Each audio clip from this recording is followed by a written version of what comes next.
All right, Justice. So to start off, talk about where you're from, and then what schools you went to while you were here in Colorado. Alrighty. Well, I'm from Longmont, Colorado. Oh, that's easy. Yeah, born and raised. Let's see. Should I start at elementary? Yeah, that's fine. Alright, well, I went to a lot of elementary schools. I went to Columbine. I went to Rocky Mountain. I went to Alpine. And then for middle school, I went to Trail Ridge and Heritage. And then high school, I've gone to Skyline and Silver Creek. So. You went to both? Yeah, I went to Skyline my freshman, sophomore year, and I transferred here my junior and senior year. How is Skyline in comparison to Silver Creek? Well, I fit in a lot better here in terms of, when I walk through the halls, but I don't know, it's a different feel, different atmosphere, they're just kind of like comparing apples and oranges, Okay. Yeah, I get what you mean. So you've kind of created this reputation here of doing magic tricks. Yeah.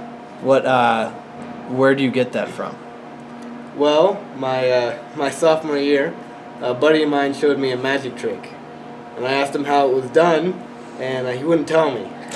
So that night I went home, looked up how that trick was done, and then 4 more tricks, and then went back the next day and showed him my tricks and wouldn't tell him how mine were done.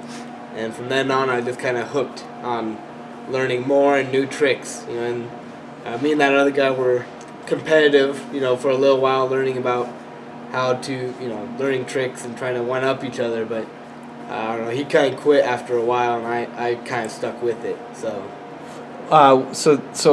your mastery of magic started in spite of a friend? Yep. That's awesome. Yeah, he wouldn't tell me how it was done, so I just got really mad and decided to learn magic. And it turns out I really enjoy magic. Do you now find yourself getting joy from putting that feeling into others? That feeling of just pure anger of not understanding the trick? Sometimes, yeah. I enjoy, showing the trick, and people ask me how's that done, or they'll ask me, do it again, or this, that, and the other. I like seeing the reactions of the people. Some people get mad, some people want to see more, some people are like, that's cool, leave me alone, I really enjoy watching people after I'm done with the trick. Do you have a magic trick on you? Unfortunately, I do not. I forgot my cards. Should have brought them with me. That's okay, we'll get it another time. So how many times a day has someone asked you to show them a trick? Well, I've gotten a few days where people haven't asked me to show them a trick. I think the most in a day people have asked me, I think, was around 14 times I was asked. 14 times? Yeah, from class to class, and then during lunch and things like that, I'll show someone a trick, and then someone else say, hey, I want to see a trick, show me a trick, and I gotta go show them a trick. And then at lunch, I'll go from table to table, and then a table will see me doing magic, and they'll be like, come over here, show us a trick. But I'd say on average, it'd be around 5-6 times a day. So yeah, Rudy Perez, Yaneli Crespo, please come to the main office. Valdemir Avalar. This is the longest announcement in the world. And Yaneli Crespo, yeah. Please come to I the need to main cut this out. office. Thank you. Okay. Good thing that's neither one of us. So when you started doing tricks and you did those initial 4, did you ever imagine it would blow up like this to the point where you are the magic guy and you're getting hired for the homecoming dance? Well, kind of. I mean, I knew I liked doing magic tricks. I knew I wanted to show as many people as I could. And I had an idea that as I got better, people would want to see more, but I did not expect it to go as far as it has. I've gone and done, birthday parties. I've done, gone to like Pearl Street and stood on a block doing magic tricks with a hat out or something, I've also done just kind of walking around, walk into a restaurant and do tricks for people standing in line.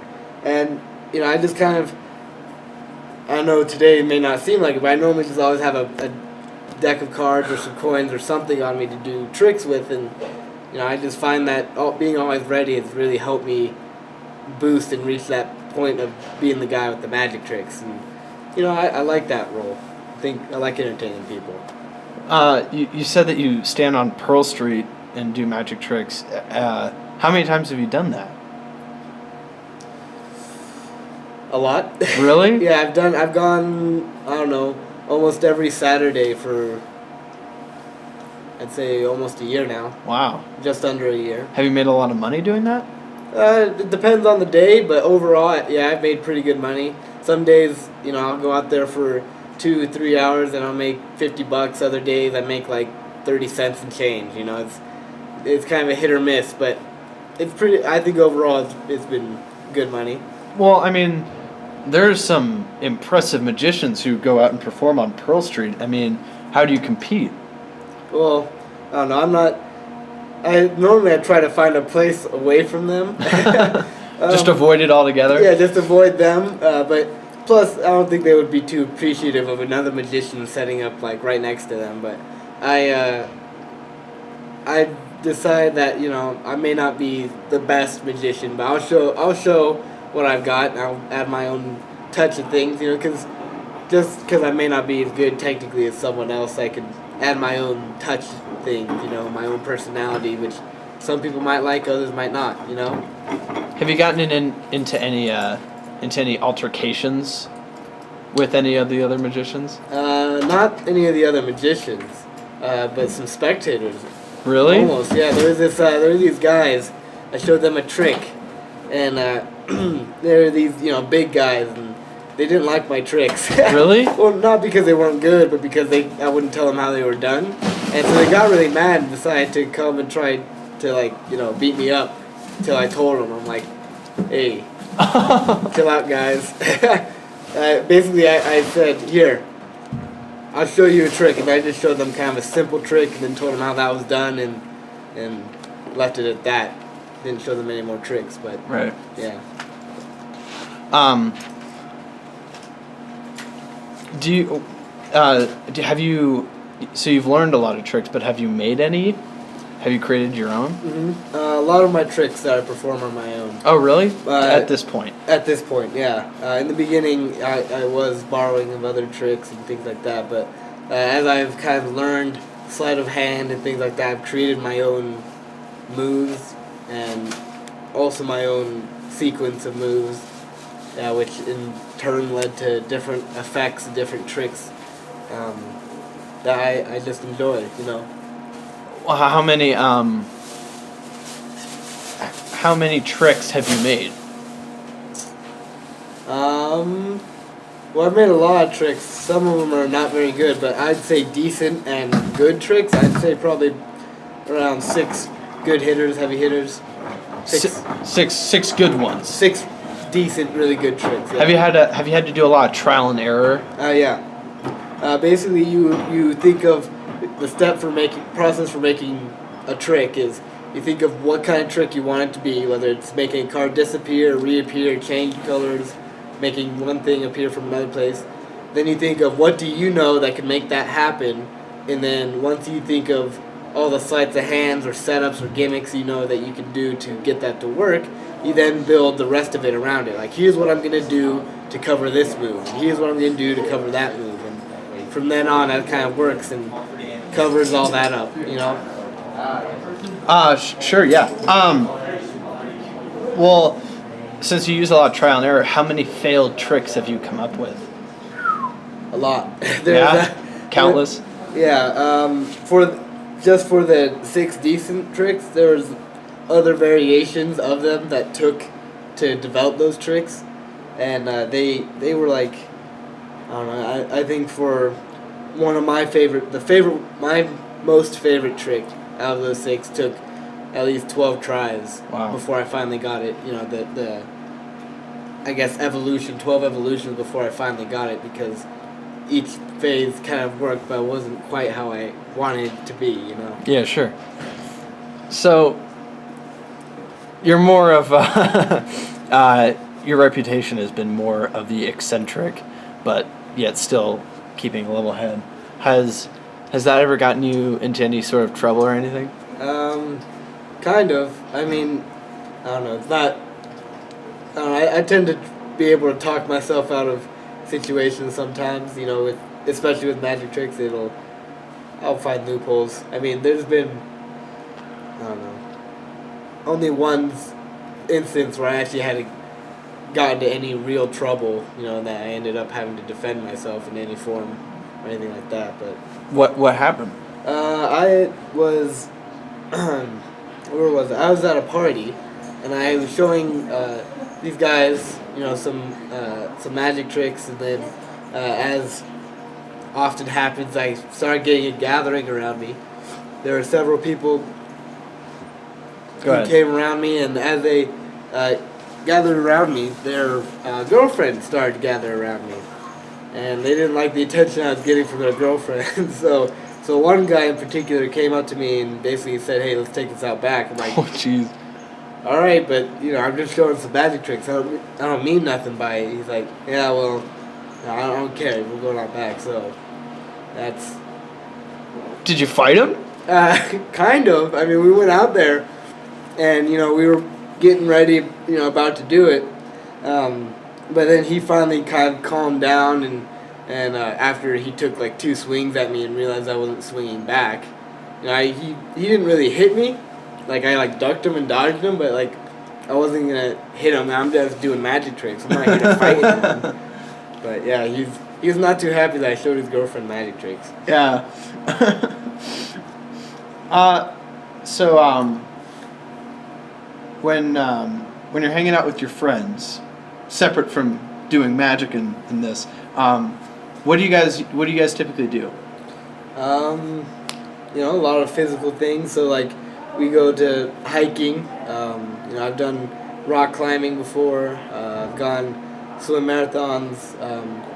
Although one of my favorite things, not, you know, that's a physically active, is I love watching movies. I love, you know, going to the movie theater watching movies. I like going to plays and watching plays. I like staying at home watching movies. You know, just Netflix, movies that I own, whatever. I'm a big fan of movies. Very cool.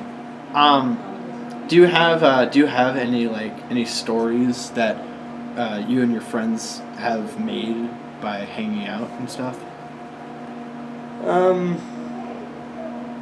As in, you know, stories that we've done together. I have one that was pretty interesting. We were hiking, and there's 5 of us. Where were we hiking?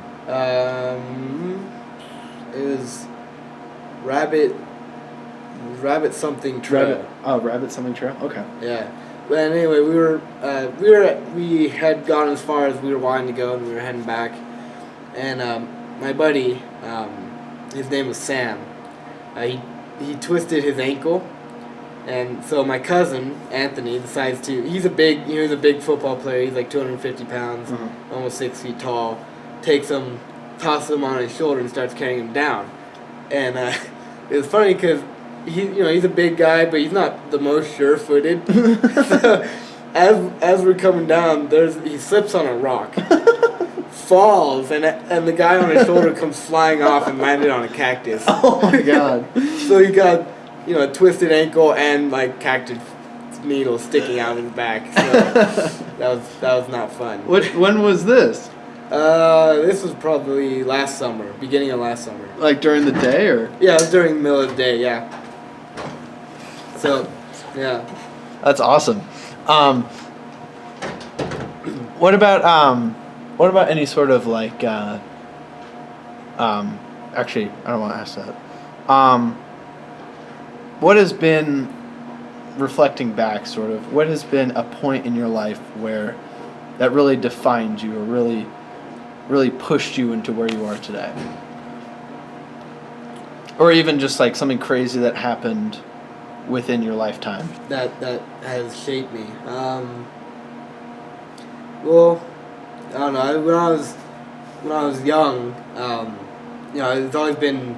I'm an only child, and I live with my mom, and my father had passed away when I was really young, and so between my mom and I've learned, just I guess a work ethic, almost a determination, which is carried over, with me in a lot of things. For instance, I wrestle, and I've been wrestling for 13 years. And I've kind of put that same work ethic I've learned to put in with my family and contributing to the family into, wrestling. And then when I picked up magic, I did the same thing. The same determination, the same kind of stick with it, work things out attitude. And I've, gotten pretty far, pretty decent in magic. And recently I picked up another kind of hobby of mine. I've started learning to throw knives and things like that, which I've already, pretty much mastered up to 20 feet away how to throw a knife. And I just kind of, this one thing of just being me and my mom and kind of sticking together and working through things, this determination has helped me in a lot of aspects of my life. And also with, work, and things like that, just kind of everywhere, anywhere. So, in high school, Mm-hmm. What is one thing you will always remember? I think the good times. I mean, going out with friends and, going to a party or going to a movie or going and doing something. If I'm not at school, then I'm out with a buddy. That's basically how I live. And also, the school dances that the school puts on. I know sometimes people might not think they're the most fun or anything like that, but, homecoming, prom, after prom, all these things, I think I just have fun at them. Especially, when I started picking up magic and things and being able to contribute to those things, I just enjoyed all the good times, showing tricks, dancing with people, things like that, and then, after parties, things like that.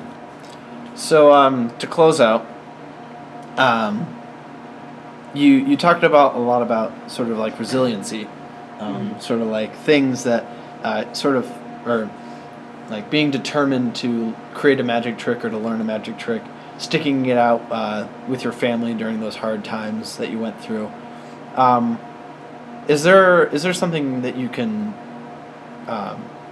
verbalize from that for the people listening? Like something I've learned from. Yeah, something you've learned from all that resiliency that you personally can teach the people who are watching this interview. I'd probably say patience. Patience is the number one thing. If you're determined, if you want to do something and you're patient and you have the drive to stick with it, it'll come along. It will. It might not happen as fast as you want, may not become as good as you want, but it'll come along and you'll eventually reach the goals that you have set. And I think that's the biggest thing I've learned from all of that. Is being patient and sticking with it, and it will come. It will happen. So. Very cool. Well, thank you, Justis.